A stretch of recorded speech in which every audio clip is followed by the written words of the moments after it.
Hi everyone, I am Trinesh and today I am excited to explore a beautiful and deep topic, nature as a metaphor in contemporary poetry. Nature in poetry isn't just scenery, it becomes a symbol for emotions, identity, and even cultural memory. In this video, we'll look at how poets like Ted Hughes and A.K. Ramanujan use natural elements to express much more than what we see on the surface.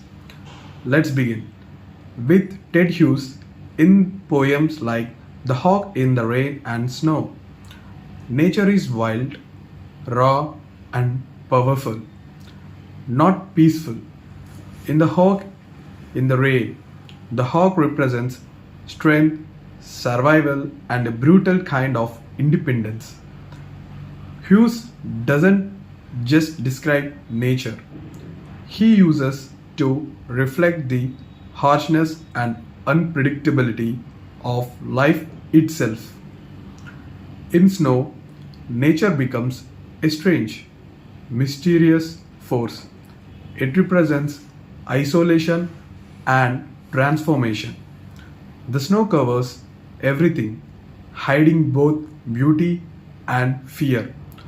Through this, Hughes shows how nature can reflect deep human emotions, confusion, loss, and awe. Now take A.K. Ramanujan, whose approach is more reflective. In his poem, Self Portrait and Essays, like Is There an Indian Way of Thinking? Nature appears in memories, smells, and sounds. He uses trees, rivers, and landscapes to symbolize identity, history, and culture. For example, a tree isn't just a tree, it is a mark of home, of language, of Indian thought. Nature becomes a way of looking inward, a metaphor for the self.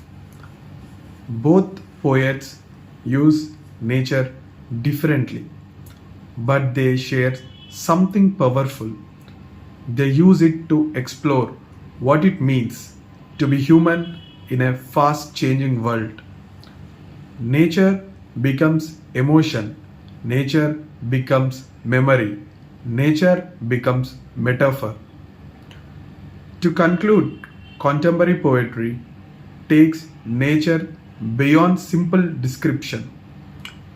Whether it's Hughes' intense imagery or Ramanujan's subtle reflections, nature it speaks. It carries our fear, our memories, and our inner struggles. Thank you for watching. If this perspective made you see poetry differently, drop a like and comment your favorite nature image in a poem and share this video.